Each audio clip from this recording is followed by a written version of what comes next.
রাজকীয়ভাবে পাইকরাজ সরকারি প্রাথমিক বিদ্যালয়ের সহকারী শিক্ষিকার বিদায়। বিস্তারিত সুলেমান সিদ্দিকীর ভিডিওচিত্রে। সিলেটের গোয়াইনঘাট উপজেলার তোয়াকুল ইউনিয়নের পাইকরাজ সরকারি প্রাথমিক বিদ্যালয়ের সহকারী শিক্ষিকা আঞ্জুমন আরা অবসরজনিত বিদায় উপলক্ষে এক সংবর্ধনা অনুষ্ঠান অনুষ্ঠিত হয়েছে।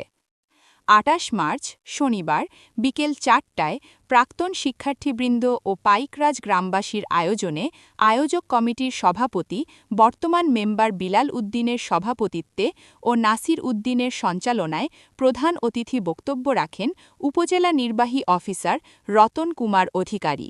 বিশেষ অতিথিদের মধ্যে বক্তব্য রাখেন শাহজালাল বিজ্ঞান ও প্রযুক্তি বিশ্ববিদ্যালয়ের ইংরেজি বিভাগের প্রতিষ্ঠাতা প্রধান ড আতি উল্লাহ, গোয়াইনঘাট সরকারি কলেজের আইসিটি প্রভাষক জনাব ফারুক আহমদ।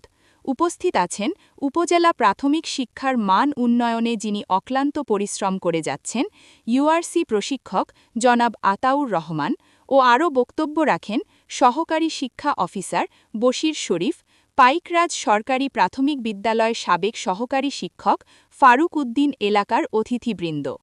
প্রবাসীদের পক্ষ থেকে বক্তব্য রাখেন জাহাঙ্গীর আলম। বক্তব্যে বলেন, আমরা প্রবাসী যারা আছি আমরা জানি শিক্ষা কী। আমরা যদি আরও কিছু লেখাপড়া করে প্রবাসে পাড়ি দিতাম তাহলে আমাদের জীবন আরও উন্নত হতো। প্রধান অতিথি রতন কুমার অধিকারী বক্তব্যে বলেন, বৃষ্টি হলে রাস্তা খারাপ হয়, ছাত্রছাত্রী বিদ্যালয়ে আসা অনেক কষ্টকর। মেইন রোড থেকে স্কুল পর্যন্ত চলাচলের ব্যবস্থা হবে ও স্কুল মাঠে শিক্ষার্থীদের জন্য মাঠ বরাট করে দেওয়ার কথা বলেছেন। পাশাপাশি উন্নয়নের জন্য পাইকরাজ এলাকার বিভিন্ন রাস্তা, ব্রিজ পরিদর্শন করেছে।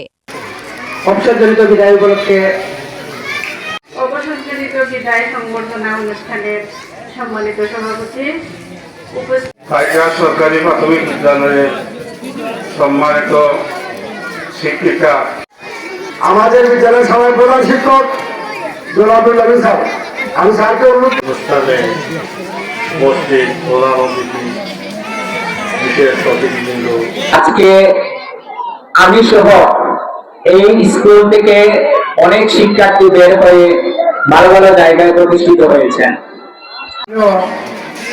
দেশে কি হচ্ছে না হচ্ছে তা সবসময় আমরা সবসময় দেখি বা সবসময় স্বনামযোগ্য প্রতিষ্ঠান বাটরাই উচ্চ বিদ্যালয় কলেজের ভূমিদাতা জনাব আব্দুল আজিজ সাহেবের উনার পিতা।